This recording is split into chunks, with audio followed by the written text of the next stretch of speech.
Bom dia, boa tarde, boa noite a todos que estão aqui presentes para mais essa aula da Sociedade Flor de Lis.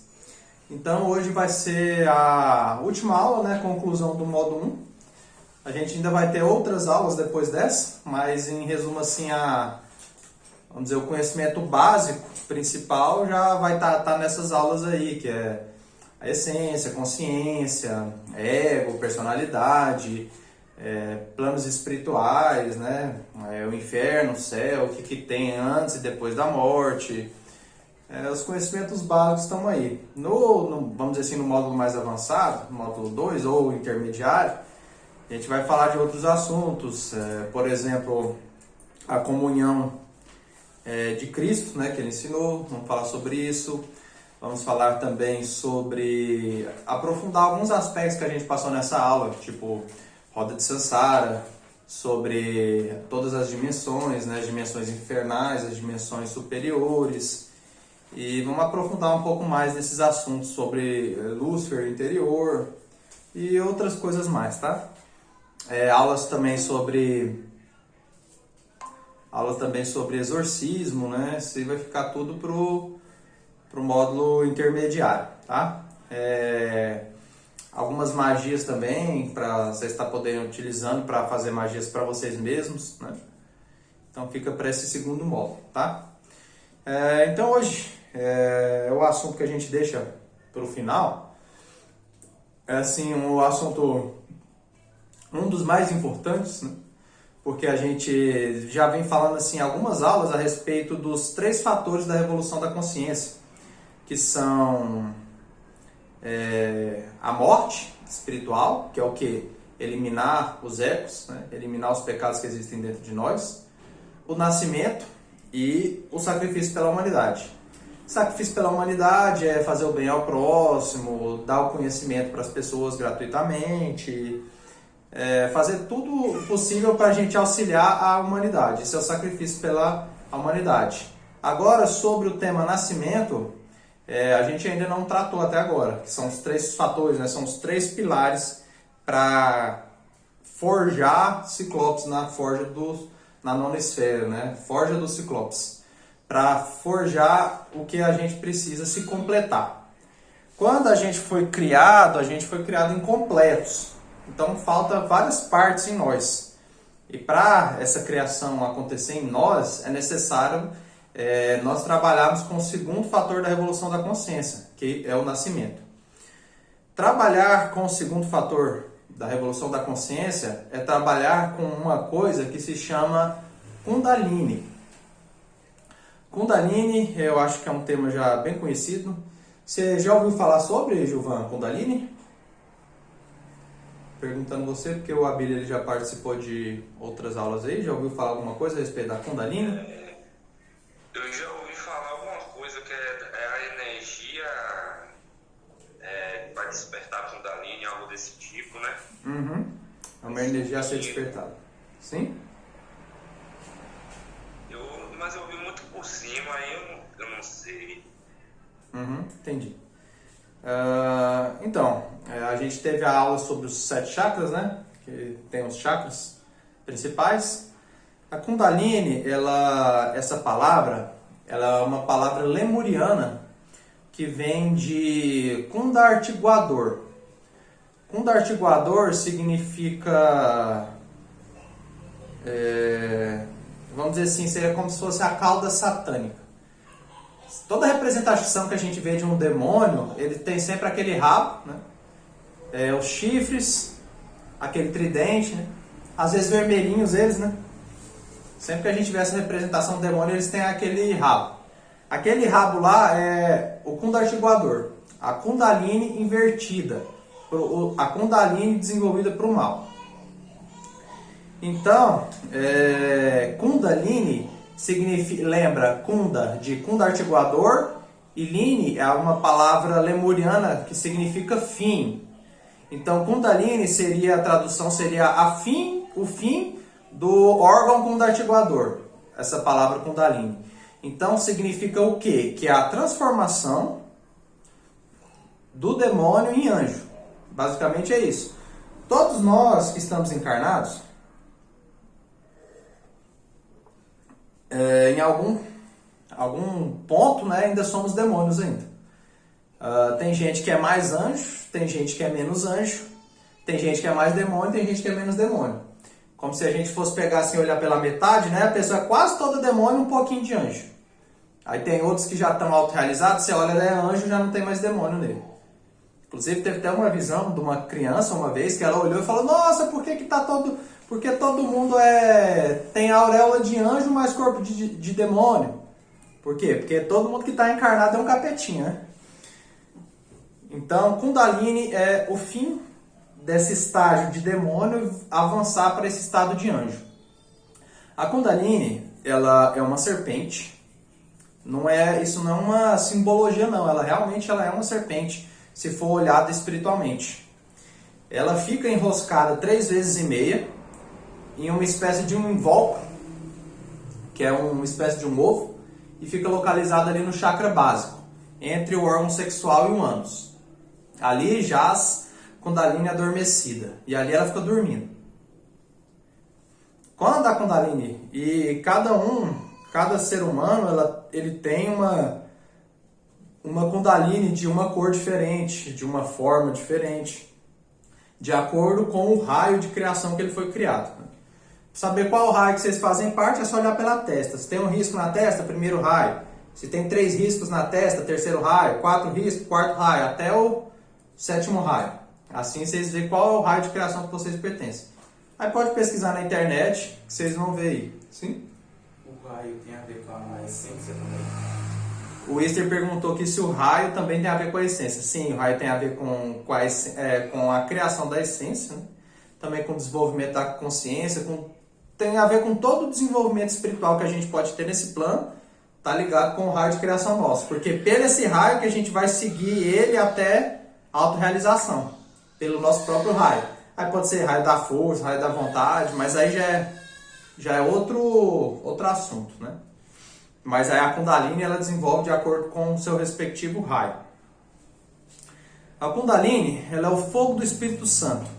Trata-se de um fogo líquido de natureza puramente espiritual. O Kundalini é a serpente ígnea de nossos mágicos poderes, que se encontra encerrada numa bolsa membranosa localizada no osso cóccix. É alimentada pelos raios do Sol e da Lua. Então tem algumas associações aí com essa energia Kundalini. Uma delas é o Espírito Santo. E tem um dizer de Jesus também que ele fala assim, fala para Nicodemos, né? Quando ele fala para Nicodemos que não tem como a pessoa entrar no reino dos céus se ela não entrar novamente no ventre de uma mulher. Aí, se ela nascesse de novo, né?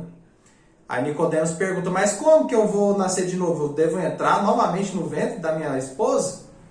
Ou da minha mãe, né? Da minha mãe? Aí esse nascimento, de novo, que Jesus estava falando aí, era o nascimento espiritual. E aí o novo nascimento já está por meio da magia sexual. Que o falo do homem, ou útero da mulher, quando os dois estão unidos, né? O útero, né? Ele tem esse desenho assim, né? E o falo, os dois unidos, forma a cruz, né? Então, ali que inicia o nascimento espiritual. Esse segundo nascimento, ele ocorre por meio do ato sexual. Que fique claro aqui o ato sexual. Homem com mulher. Não pode ser mulher com mulher. Não pode ser homem com homem. Não pode ser o homem sozinho. Não pode ser a mulher sozinha. Tem que ser o homem e a mulher. Sim? E se a pessoa quiser castidade, tem como chegar a isso também? O Esther perguntou aqui se a pessoa quiser castidade, tem como chegar a isso também. Então, o ensinamento básico mesmo não tem como, tá? Se a pessoa ela escolhe também o caminho da castidade, ela ganha algumas coisas da fraternidade branca que a fraternidade branca dá para ela.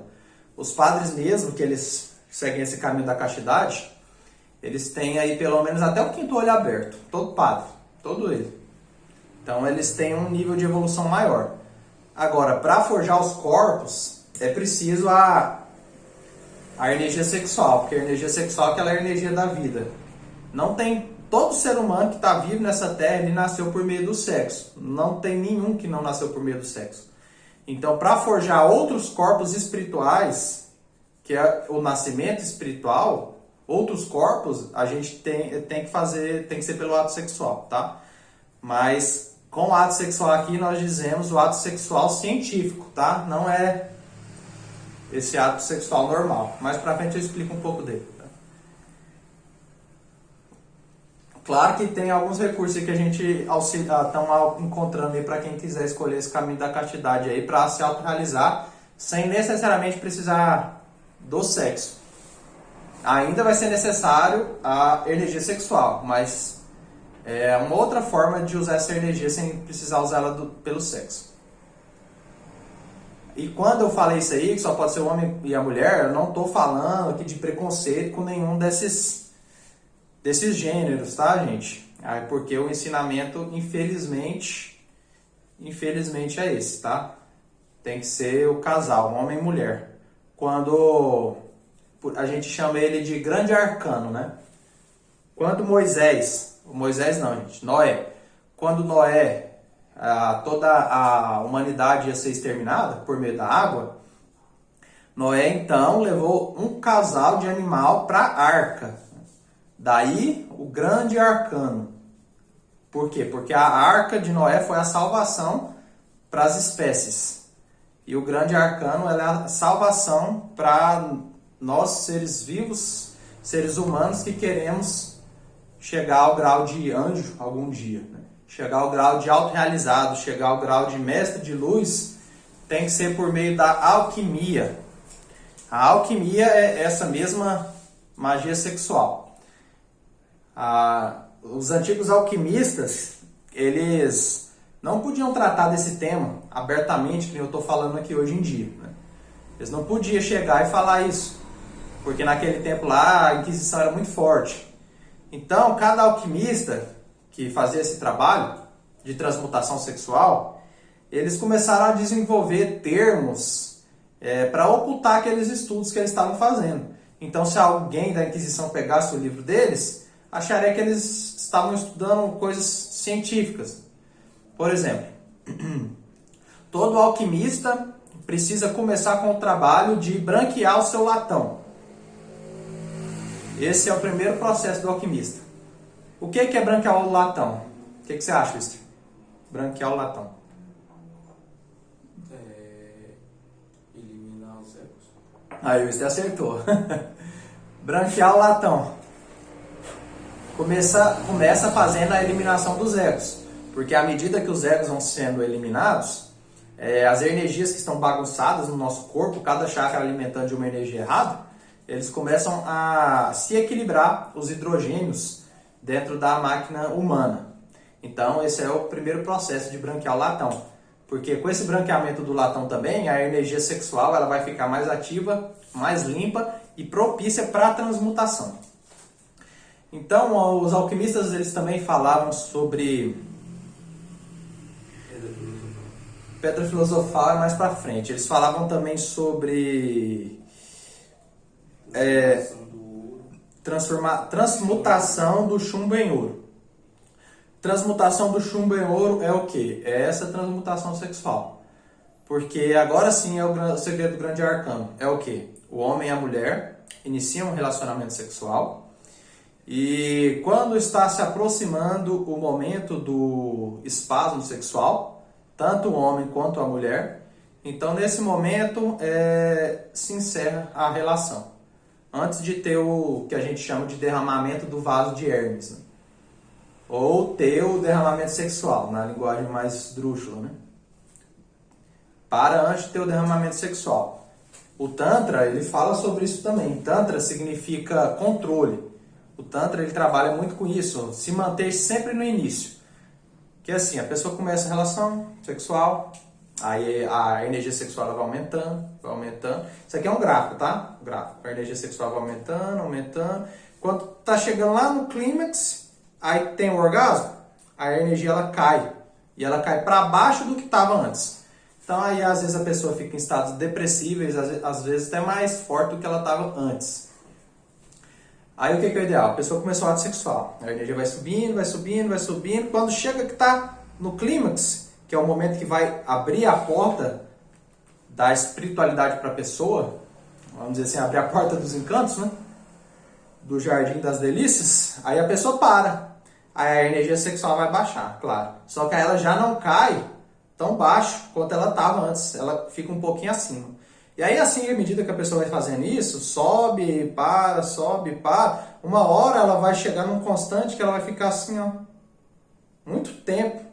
Ela não chega naquele ápice, mas chega tão perto que o ápice ele já não importa mais tanto assim. E aí, nesse momento ali, aí vocês podem utilizar a energia sexual para evoluir espiritualmente. Vocês lembram que eu falei para vocês nas aulas sobre ego, que existiam egos de 6 hierarquias, Mr. 7? 6, né? Não, 7 hierarquias, né? O sétimo, todo mundo consegue eliminar, só falar, Divina Mãe, elimina esse ego. Já elimina, né? O sexta hierarquia, elimina também, mas ele tem que pedir mais vezes. Os de quinta hierarquia, aí já dá um trabalho maior para a Divina Mãe, mas vocês ainda conseguem eliminar. De quarta hierarquia, vocês já não eliminam mais. Divina Mãe de vocês não tem força para eliminar egos de quarta hierarquia sozinha. Só que no momento em que o homem e a mulher eles estão unidos sexualmente, o homem e a mulher eles se transformam em um ser andrógeno, em um... acho que é um Elohim, tá? Se transforma em um Elohim de fogo. É um ser andrógeno de fogo, o homem e a mulher unido. Se um dia vocês tiverem clarividência nesse nível para isso, quando o homem e a mulher estão unidos sexualmente, vocês olhar para cima, existe um gigante de fogo em cima dos dois. E o homem e a mulher, eles são aquele gigante de fogo. Deixando claro, gente, que isso aí é dentro do casamento, tá? O livro que o mestre Samael escreveu é o matrimônio perfeito. Matrimônio perfeito, tem que estar casado. Aí sim, nesse momento ali, somos um ser divino com total liberdade para criar e terrivelmente divino, porque tem capacidade de destruição muito forte. Então ali naquele momento, se a pessoa pede, Divina Mãe, Kundalini, elimina esse ego, que eu não estava conseguindo eliminar, claro que já desde que vocês tenham estudado ele, aí a Divina Mãe ela já vai estar empunhando a lança de longínquos, né, uma lança de fogo. E aí quando ela ataca o ego, ela já vai toda pegando fogo, com uma lança toda de fogo, quando ela acerta o ego, ela pulveriza ele. Isso aí acaba com os egos de quinta hierarquia facilmente. Até com os de quarta hierarquia também. Consegue vencer bem. Aí já, claro, né, de terceira hierarquia para cima, aí já tem que ter mais parte da Divina Mãe encarnada. Porque só ela, só isso aqui, ela não vai dar conta. Ela tem que estar mais poderosa para conseguir fazer isso. E aí que entra o papel do nascimento espiritual. O nascimento espiritual, ele acontece com a ascensão da Kundalini. Então, por meio ali do ato sexual, sem o derramamento de sêmen, quando chega no momento, no clímax, se transmuta aquele chumbo, aquele mercúrio em ouro. E aí, transformando a energia sexual, aí a energia sexual que é retida pelo organismo, tem mantras de transmutação, né? Eu usava muito o Arok, né? Tem outros também, mas que eu estou lembrado agora é esse. Existe um anjo chamado anjo Arok, né? Arok. Aí o mantra se pronuncia assim, depois que fez o ato sexual, pode sair do ato e pronuncia, tá? Pode fazer durante o ato também, mas eu acho que não convém, né? Aí fala assim,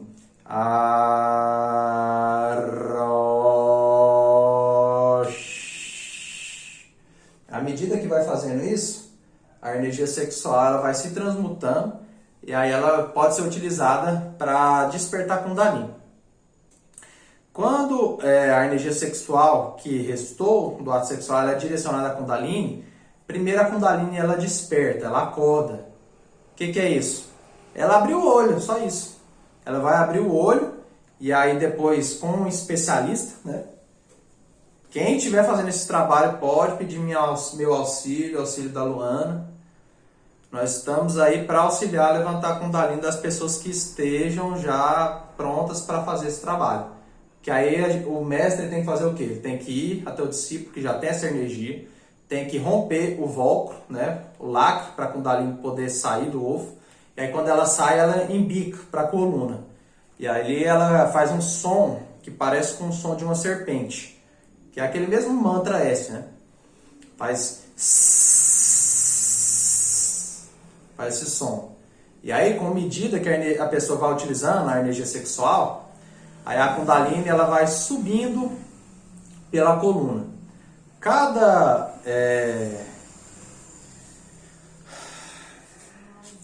vértebra da coluna que ela sobe, a pessoa ela vai adquirindo poderes espirituais e domínios na espiritualidade. Cada chakra que ela chega, ela ganha um domínio. Ela ganha um domínio na espiritualidade por cada chakra daquele que a Kundalini acendeu. Aí, os chakras eles também se transformam. Em vez de ser apenas um chakra, ele passa a ser uma igreja do Apocalipse. E assim vai subindo, assim abrindo cada chakra. O chakra do coração desenvolve intuição. Aqui desenvolve o poder do verbo. Boa noite, Jaqueline. Desliga o áudio, por favor.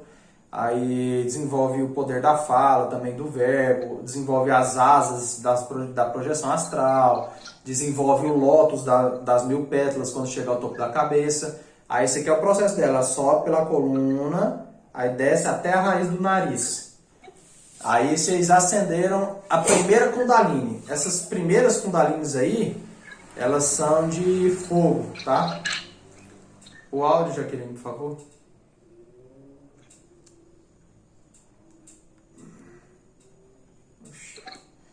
Só um momentinho aqui, gente.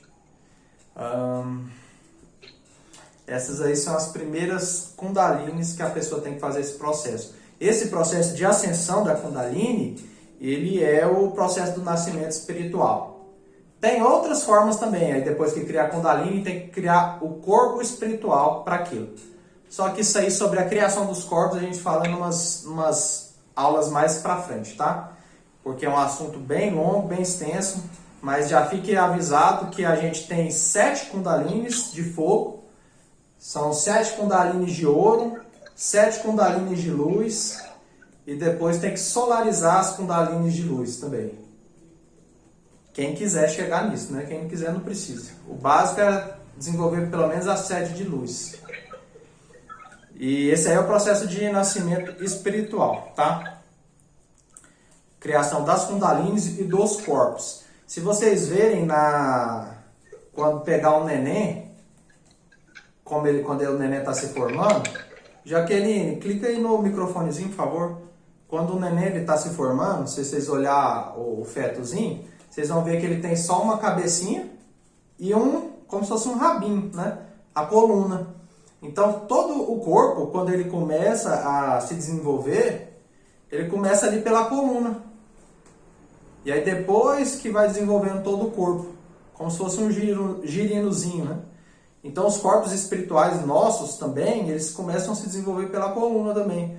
Primeiro acende a Kundalini, que ela é como se fosse uma coluna espiritual, e aí depois se cria o corpo respectivo. Esse é o nascimento. E à medida que a gente vai acendendo a Kundalini, a Divina Mãe ela vai se levantando. Assim, a Kundalini ela vai levantando, é como se a Divina Mãe ela tivesse agachada assim em posição fetal, que é a Kundalini enrolada 3 vezes no cóccix. Quando a Kundalini começa a acender, a Divina Mãe, espiritualmente, a gente vê ela tirando as mãos e se levantando. À medida que a Kundalini vai levantando, a Divina Mãe vai levantando. Quando a Kundalini está acendida, a Divina Mãe já está levantada. E cada vértebra da coluna espiritual que a Kundalini chega, um aspecto da Divina Mãe que está no céu, ele entra dentro de nós. E aí naquela vértebra da coluna aparece uma coroazinha de 3 pontas, marcando que aquele grau da vértebra da coluna, ele já está autorrealizado com a Divina Mãe.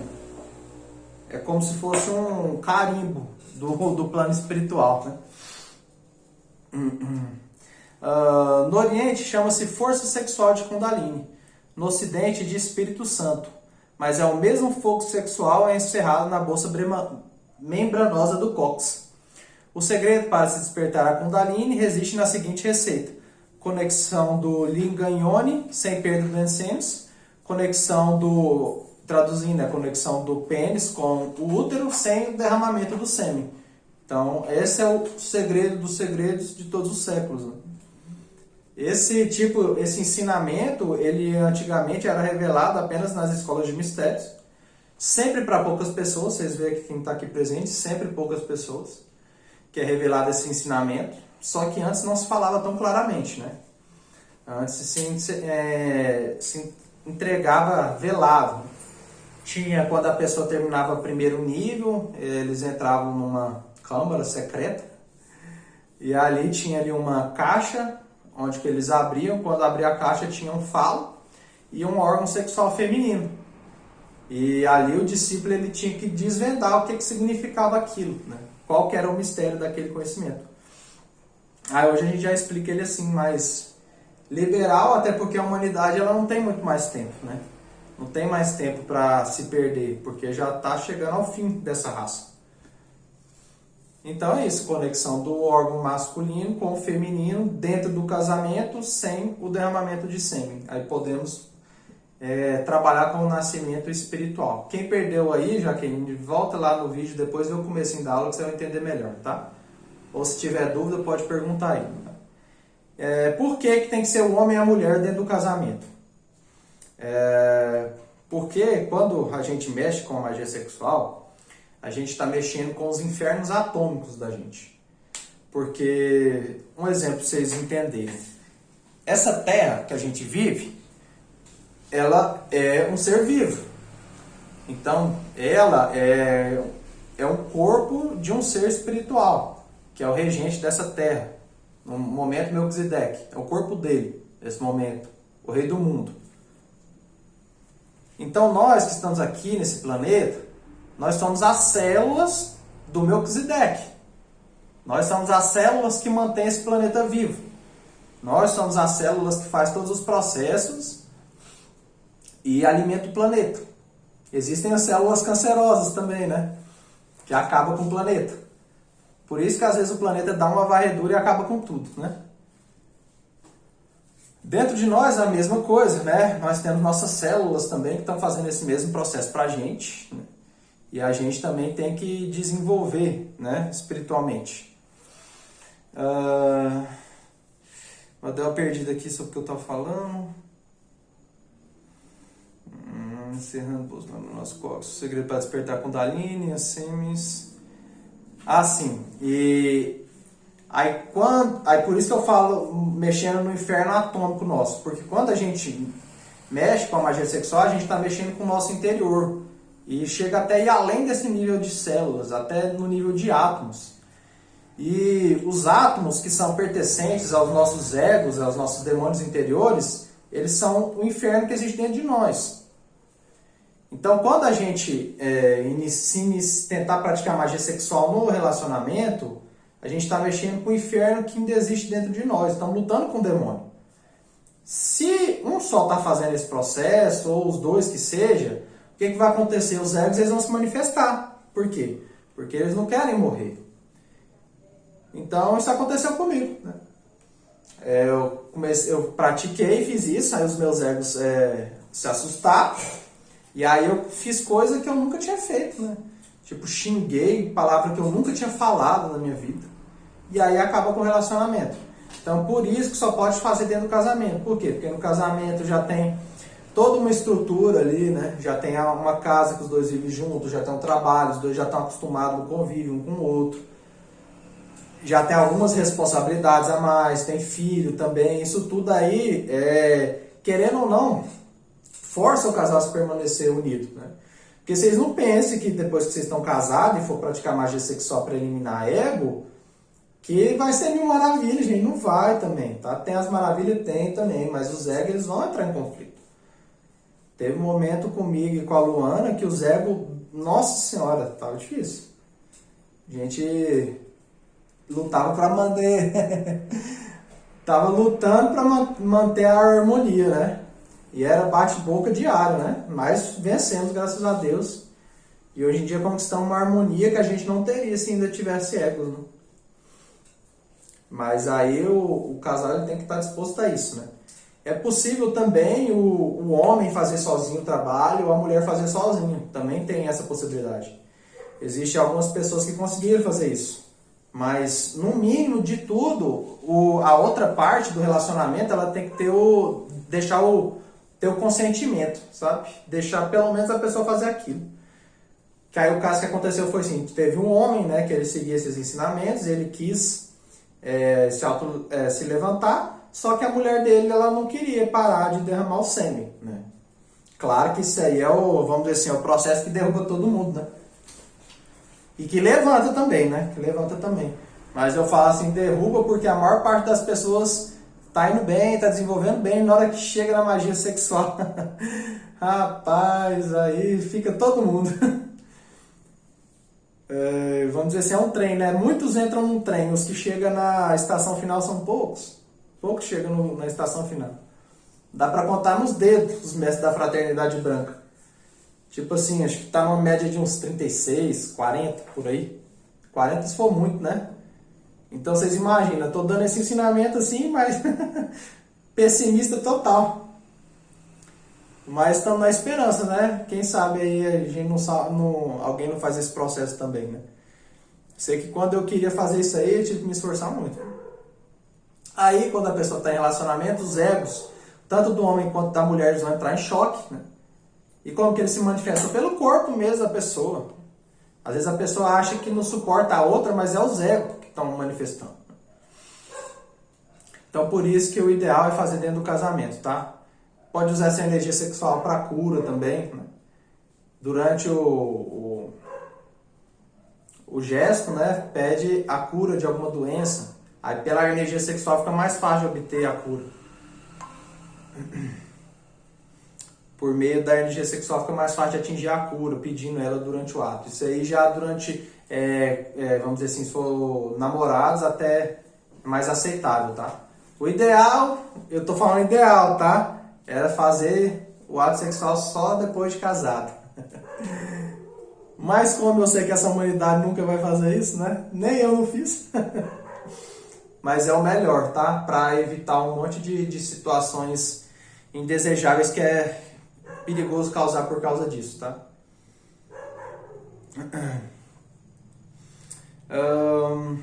Então, essa energia, a energia sexual, ela é o batismo verdadeiro.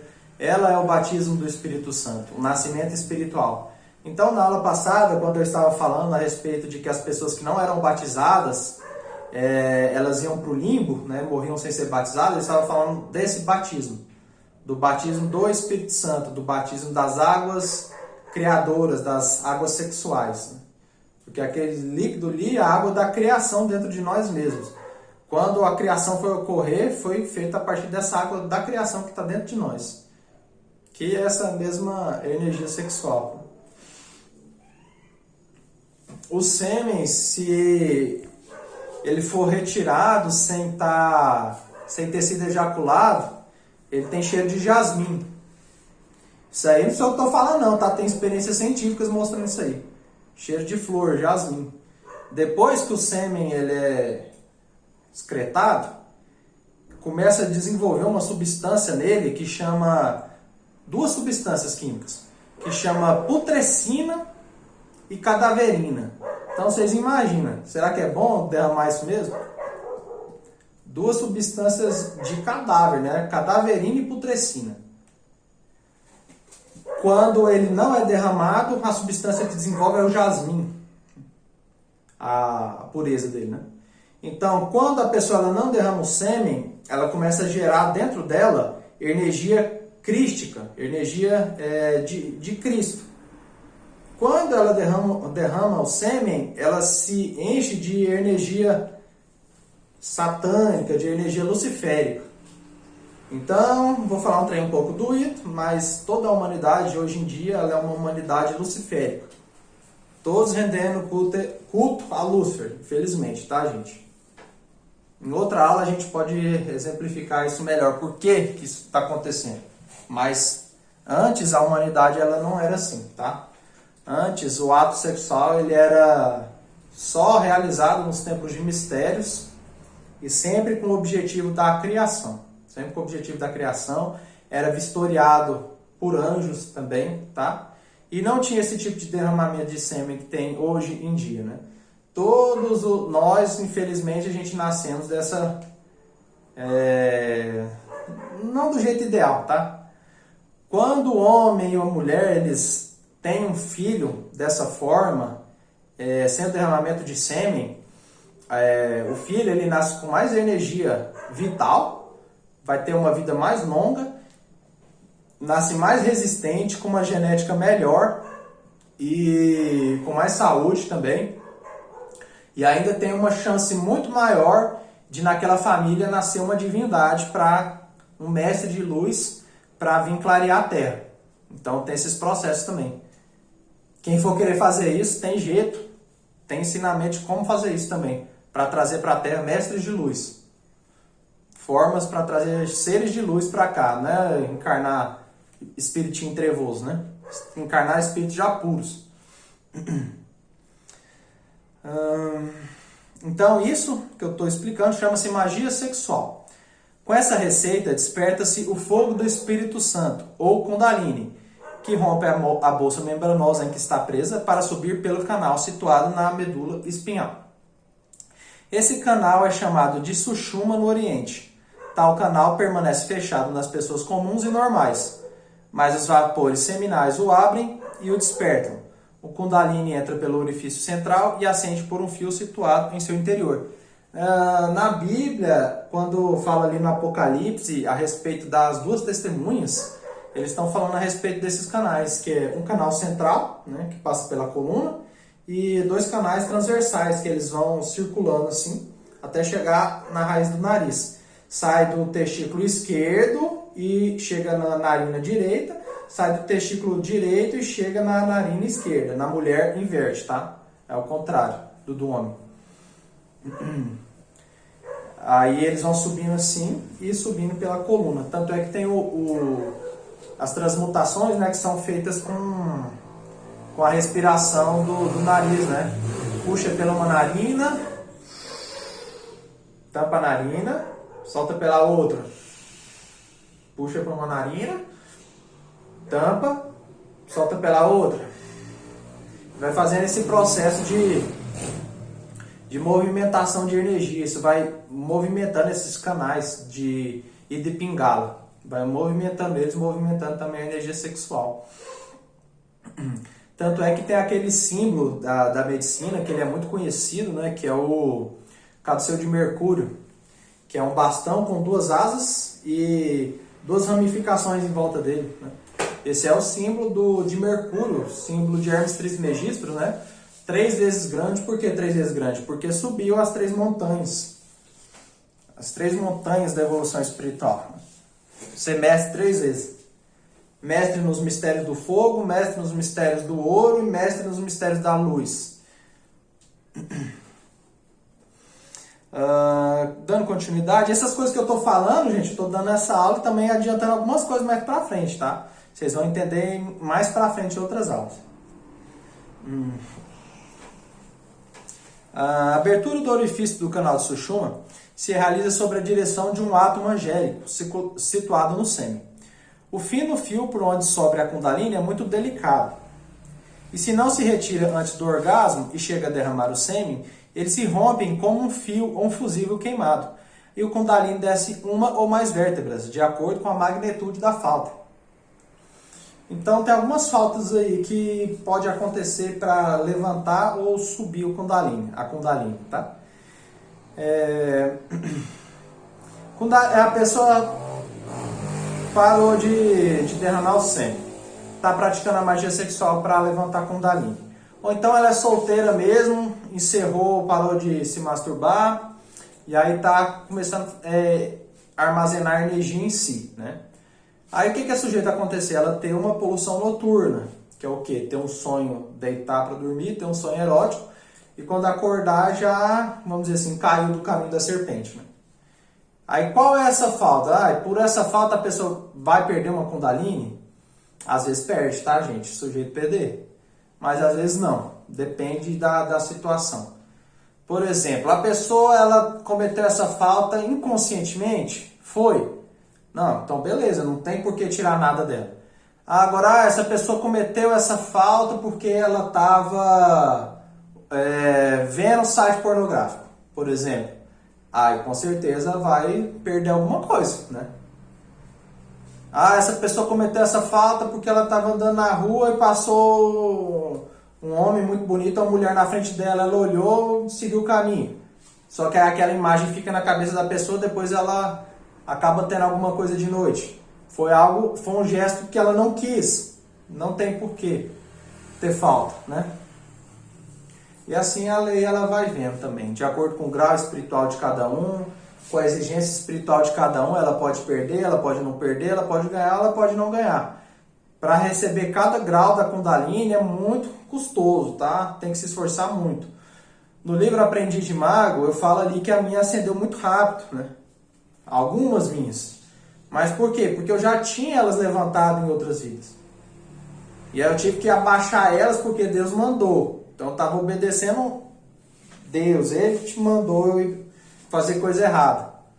Cumprir missão nas trevas. Então cumpri as missões nas trevas, cumpri a missão terminei de cumprir a missão das trevas? Terminei. Então não tinha por que eu ficar tendo que subir a minha Kundalini vértebra por vértebra. Que normalmente é o que acontece. Quando a pessoa está iniciando pela primeira vez isso, nunca fez esse trabalho, mas demora. Eu conheço uma pessoa aí que ela está praticando, acho que tem uns de 30 a 40 anos. 30 a 40 anos. Ela levantou 2 Kundalinis e meia. 2 Kundalinis e meia, o homem, né? A mulher levantou 3, já está indo para a 4ª já. Então, assim, é um processo muito custoso, muito difícil de fazer. Claro que eles estão realizando isso sem mestre nenhum, né?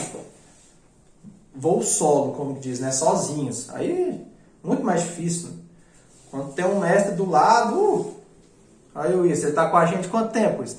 Tem 1 ano? Não, 9 meses. 9 meses, já tem uma Kundalini levantada. Sem casamento, né, Luiz?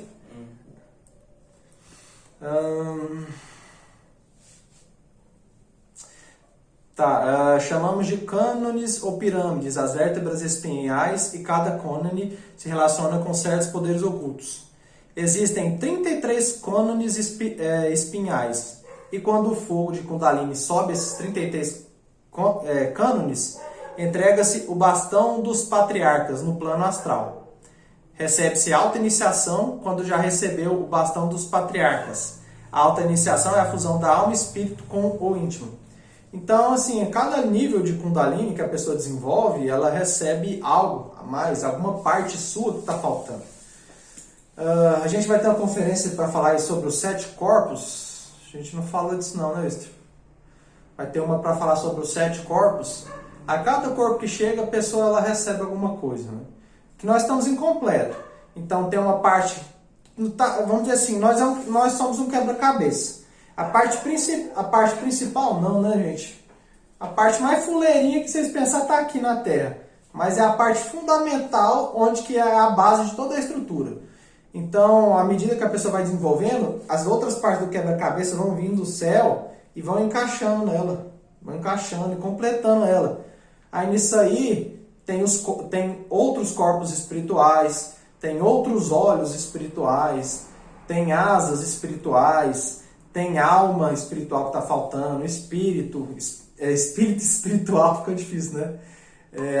Alma espírito que está faltando encarnar, tem pais espirituais que estão faltando encarnar em nós, tem mães que faltam encarnar em nós também, tem o Espírito Santo, tem um monte de parte lá, tem consciência, tem essência que falta encarnar em nós. Então a gente aqui, a gente é tipo assim, totalmente incompleto. A gente é uma fraçãozinha do que realmente é pra gente ser. Então essas partes nossas que estão lá no céu, para ter elas, é necessário eliminar os egos, é necessário levantar as kundalines, é necessário criar os corpos espirituais para ter o nascimento espiritual e é necessário fazer o sacrifício pela humanidade, porque só pelo sacrifício da humanidade, pela morte e pelo nascimento que as coisas acontecem. Vocês veem, é um tripé, né? É um tripé, por quê? Porque sem a morte não tem nascimento. Sem o nascimento não tem sacrifício pela humanidade. Sem sacrifício pela humanidade não tem nascimento. Sem sacrifício pela humanidade não tem morte. Então são os três, eles são independentes, mas eles são juntos entre si. Então precisa ter a morte para poder ter o sacrifício, precisa ter o sacrifício para poder ter a morte, para ter o nascimento. Se não tiver sacrifício, não consegue vencer os egos. Então é tudo junto, tá? Tudo junto. Tudo junto e misturado, né? E esses 33 cânones, essas 33 vértebras que tem na espinha dorsal, elas estão ligadas também aos 33 graus da maçonaria oculta. Né? Isso é interessante. Já tinha ouvido sobre isso, Abílio, né? Os graus, 33 graus da maçonaria oculta. Então eles têm essa relação também. Falando com a Abílio aqui, porque a gente já foi maçônico ou não sei.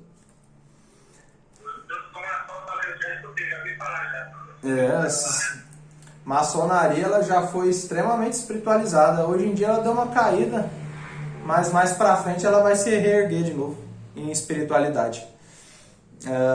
E esses mesmos ensinos que a gente está falando aqui para vocês, eles também são ensinamentos maçônicos também, tá, gente? Só que lá eles são mais velados do que são aqui. Aqui eu estou falando bem claramente. Se vocês pegarem um livro maçônico para ler, vocês vão ver isso aqui que eu estou falando. Só que só vão ver isso aqui que eu estou falando porque vocês estão sabendo agora que eu estou falando. Se vocês pegar para ler ele,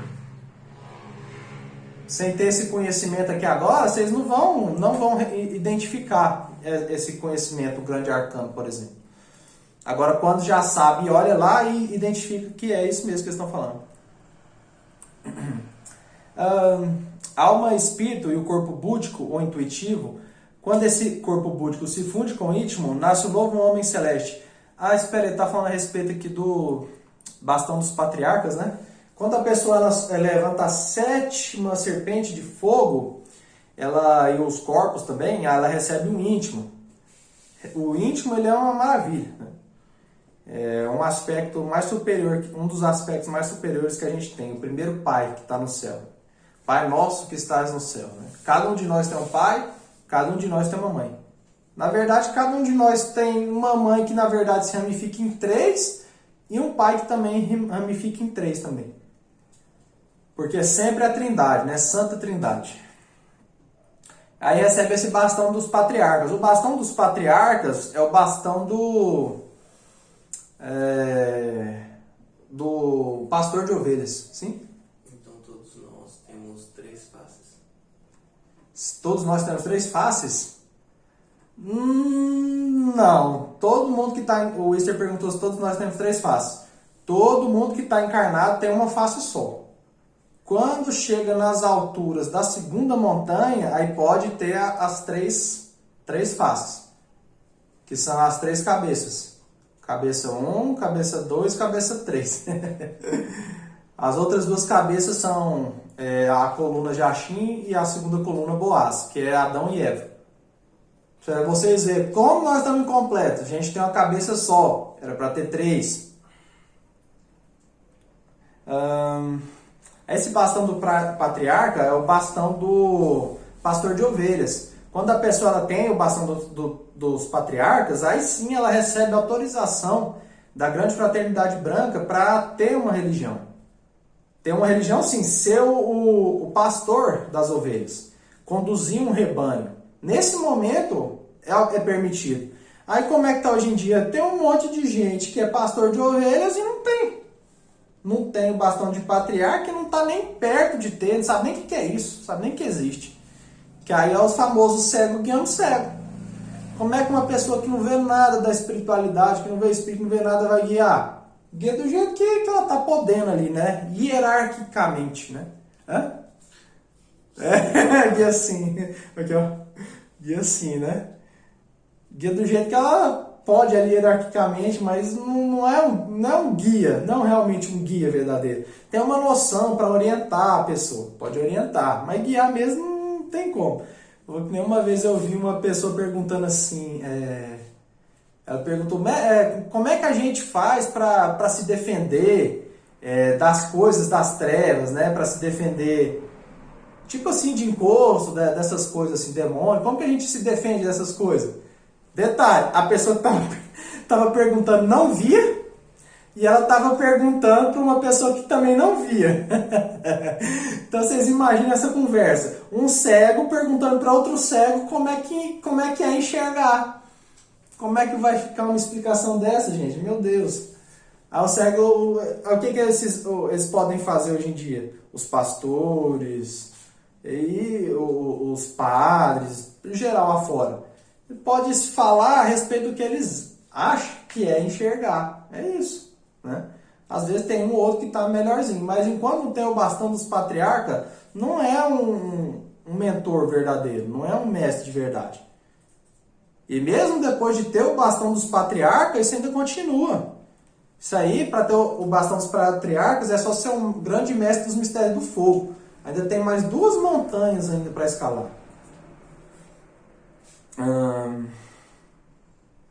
Então tem vários aspectos, tá, que vai integrando a pessoa.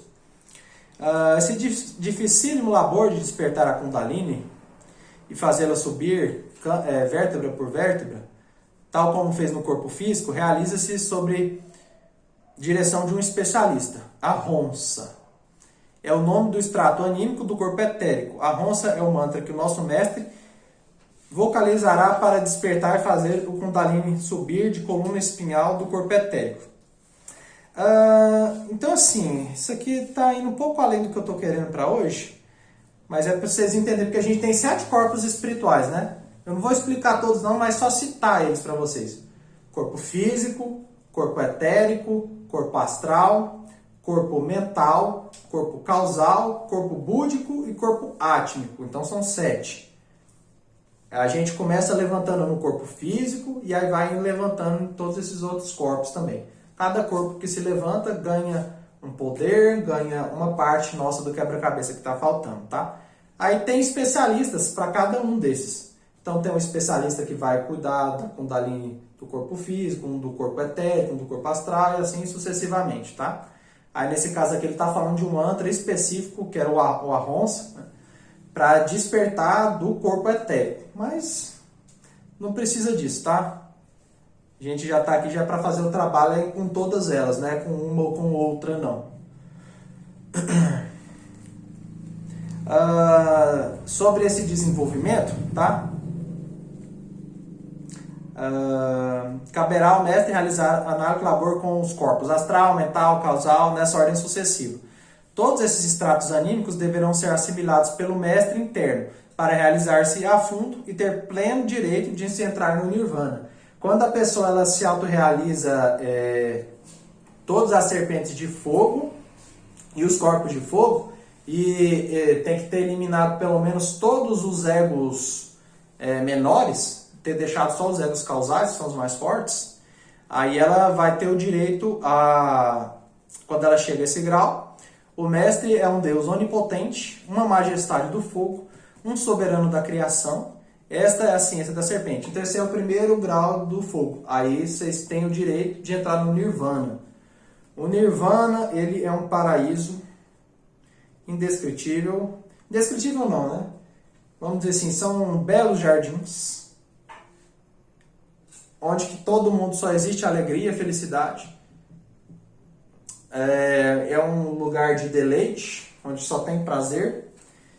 E música também eterna. A música das esferas, né? As músicas mais bonitas que existem, que são um deleite. Né? Mas é só isso, tá? Nirvana é só isso. Tem um desenho, gente, eu tô esquecendo qual que é o nome. É um desenho de uma menina que ela se transforma em bambu. Acho que chama a Princesa Kaguya. Vocês podem pesquisar, acho que tem na Netflix, tá? Ali no finalzinho do filme, os seres espirituais que vão buscar ela para levar ela de volta para a Lua são os Nirvanes, são os habitantes do Nirvana. Então, pelaquela visão ali, vocês já podem ver um pouco no que é o Nirvana. Todos eles vêm o quê? Numa nuvem, flutuando, todos eles tocando a sua harpa, seus instrumentos musicais, como se fosse uma corte, né? Esse aí é o primeiro céu espiritual, né? Que tem os níveis aqui da Terra, os céus da Terra, que são 9, e depois tem os céus espirituais. Aí começa em Nirvana e aí vai subindo também, até chegar ao absoluto. Aí além do Nirvana, eu não vou explicar hoje não, tá? Porque aí já seria já a segunda montanha. E geralmente a pessoa pode escolher ou ficar no Nirvana ou continuar a caminhada dela. Se ela escolher continuar a caminhada dela, aí ela abre mão do Nirvana por sacrifício à humanidade, e aí ela tem o direito de seguir a segunda montanha e aí continua aqui instruindo a humanidade. Não é algo fácil de se fazer, até porque o Nirvana é muito bom, né? Quando você chega lá, você não quer sair de lá mais.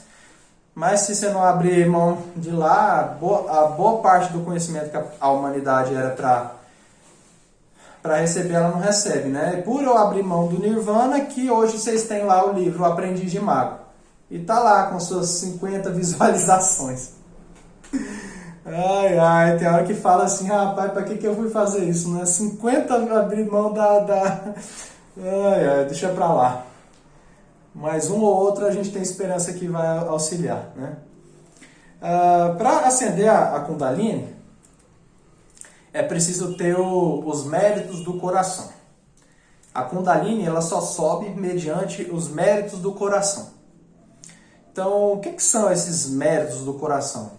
São as coisas mais simples, gente. Por exemplo, ter caráter, ter moral, ter princípios sólidos, né? Ter um bom fundamento, fazer as coisas certas, basicamente é isso, tá? Siddhartha Gautama ensinou que a nossa verdadeira verdade interior pode ser despertada positivamente por meio do caminho do meio. Este caminho, ou senda, é formado por 8 fatores simultâneos, que permitem ao causal tântrico a ascensão da Kundalini. Para que a Kundalini se desenvolva e se desperte, necessita-se trabalhar com a magia sexual branca e, paralelamente, com os méritos do coração.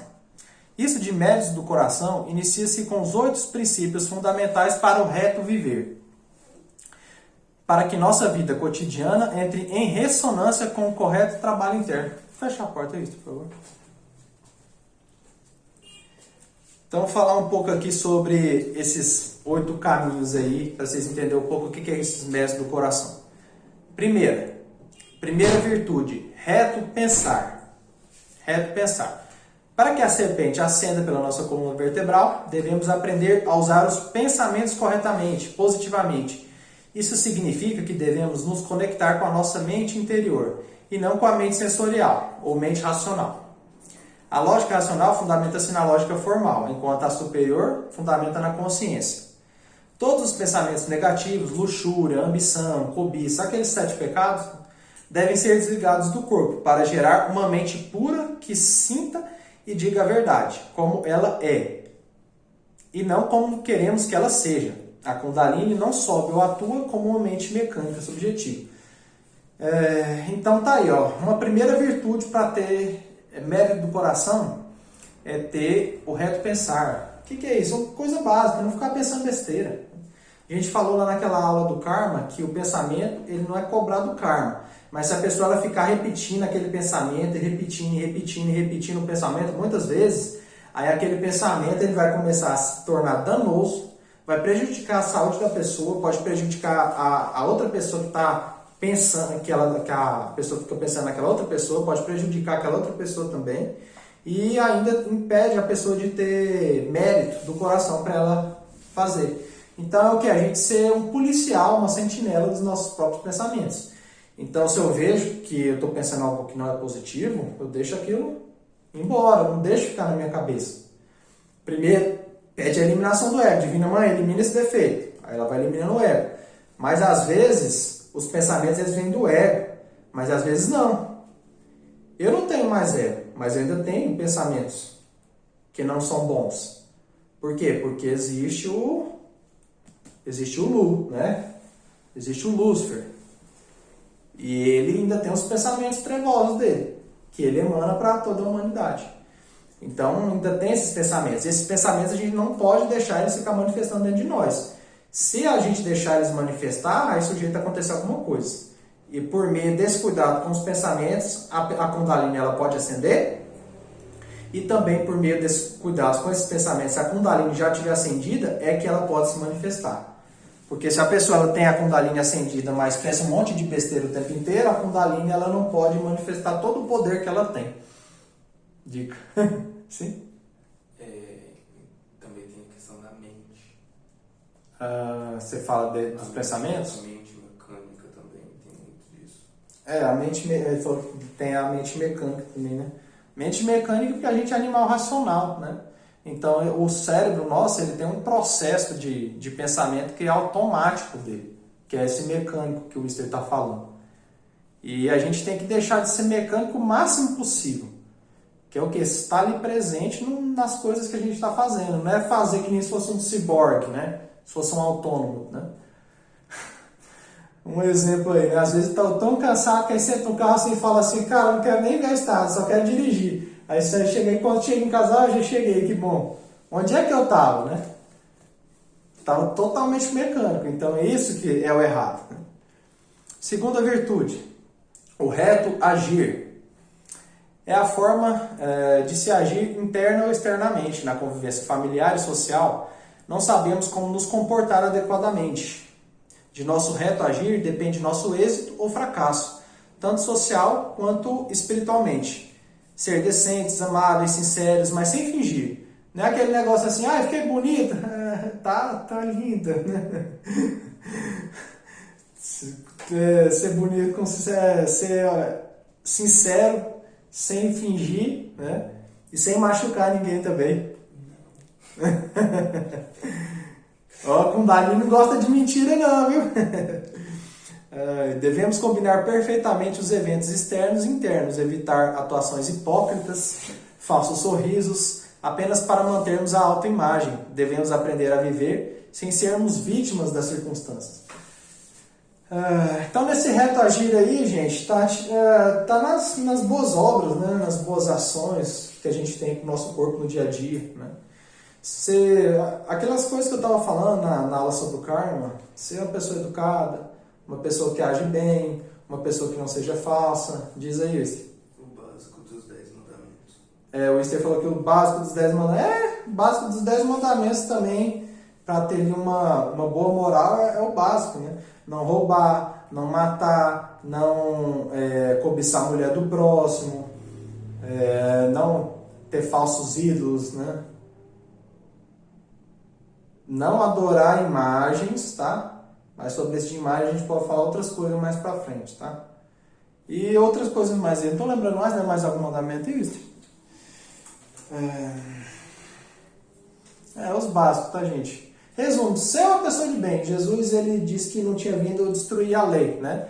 E resumiu todos os 10 mandamentos em amar a Deus sobre todas as coisas e o próximo como a si mesmo. É só fazer pro próximo as coisas que você gostaria que fizessem para você. Pronto, só fazendo isso você vai ter os méritos do coração. Tipo assim, você pergunta se você tá bonito. A pessoa fala, é lindo, né? Você gostaria que alguém fosse falso com você? Não, então você não faz isso com o outro, né? Mais ou menos isso. Passo o dia perguntando, eu gostaria que alguém fizesse isso comigo? E assim a gente vai se moldando, tá? Isso e tudo tá dentro do reto agir, tá? As boas obras. Outra virtude, o reto falar. São Tiago dizia, a língua é pequena, mas muda os destinos do homem. Se controlamos a palavra, o verbo, também poderemos controlar o corpo. Para se dominar o cavalo, também se necessita controlar sua boca. Devemos falar, porém saber falar. A palavra ofensiva mata. Devemos sempre falar a verdade, porém devemos saber como falar a verdade. Não é só sair falando a verdade e ferir cruelmente, insultar, gritar, rir demais, consome nosso fogo criador. Então, rio, normal. Aí, não, né? Aí já tá exagerando, tá? Em resumo, se mantém ali no eixo, né? Nem de mais, nem de menos. Que é essas mesmas virtudes aqui também estão no budismo, tá? Que é o caminho do meio. Não de mais, nem de menos. Se equilibrar ali, tá? Se faz demais, gasta demais o fogo. Se faz de menos, falta fogo. Então tem que equilibrar o fogo para ele não estar nem de mais, nem de menos. Para não queimar a panela e nem deixar esfriar o caldeirão, né? E sobre a palavra, nós que estamos aqui formando para magos, a gente tem que tomar mais cuidado com ela ainda. Porque a gente que chega ao grau de mago, o requerimento espiritual com a gente é maior do que se a gente não for um mago, tá? Então, a palavra ela já tem poder para uma pessoa mundana, que não tem poder nenhum. Você imagina uma pessoa que tem um grau de mago. Como que o peso é muito maior, né? Ontem eu quis xingar uns 3 palavrões diferentes, mas eu não xinguei nenhum. Esse aí que é o correto a se fazer, né? Não falar palavras esdrúxulas. Quando a gente fala palavras positivas para uma pessoa, sai flores da boca e vai para aquela pessoa. Quando a gente fala palavras negativas, aí pode sair tanta coisa, pode sair serpente, pode sair um martelo, todo tipo de coisa para atacar o outro, alfinete. Então, quando fala palavras que ofendem, tá? Isso de insultar, gritar, xingar, tudo isso sai, dependendo da palavra asquerosa que fala, sai algo asqueroso de acordo com aquela palavra que fez e fica rodeando a pessoa. Se a pessoa ela não tiver defesa, aí a palavra atinge ela, tá? Então, todos nós já sabemos que a palavra tem força e temos que tomar cuidado com a palavra, sabendo que ela pode acontecer assim que a gente fala. Então, se ela pode acontecer assim que a gente fala, então por que a gente não fala que vem acontecer coisas boas com a nossa vida, né? Porque coisas más a gente fala sempre, né? Isso vai dar errado, isso não vai dar certo, isso vai acontecer, aquilo não vai, e aí as coisas acontecem e a gente acha que é coisa do acaso. E aí as coisas boas não fala por quê, né? E aí uma triste realidade para vocês que infelizmente as coisas negativas que a gente fala é mais fácil de acontecer do que as positivas. As negativas basta a gente falar uma vez, a positiva tem que falar pelo menos umas 10, 20, né? Dependendo do tamanho dela. Tipo assim, vou ser rei e vou viver num castelo. Quantos milhões de vezes eu vou ter que falar isso aí? Quem sabe na outra vida, né? Mas uma hora acontece. Isso aí é porque ela começa a materializar primeiro nos planos superiores até chegar no plano físico, tá? Então essas são as virtudes básicas, gente. Reto falar, pensar e agir. Tem outros aqui também, mas elas são mais não tão significativas assim, tá? Mas em resumo é isso, tá? Esse aí é o segredo do grande arcano. Vocês têm dúvidas? Alguma coisa para perguntar aí? Essa é a última aula do módulo 1, tá?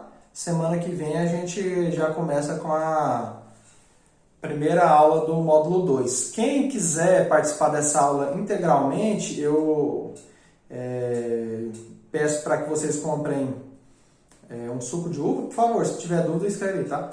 Comprar um suco de uva, tá? E pão. Essas duas coisas aí, para quem quiser participar da consagração da hóstia na próxima aula, tá? Pão e suco de uva. É melhor aquele que é 100% integral, tá? Quem quiser participar com nós vai ter que estar ao vivo, tá? Não tem jeito de consagrar por gravação de vídeo, né? Mas é isso aí, gente. Sem dúvidas aí. Hoje o perguntador da noite foi o Wister. Se vocês tiverem dúvidas, só perguntar aí, tá? No vídeo aí também, você pode deixar aí embaixo. Então agradeço a todos que estiveram presentes. Deixem o like. Se inscreve no canal, ativa o sininho aí para fortalecer esse trabalho, para chegar para mais gente também. Se vocês puderem compartilhar, gente. Porque esses aqui são ensinamentos importantíssimos para a humanidade, tá?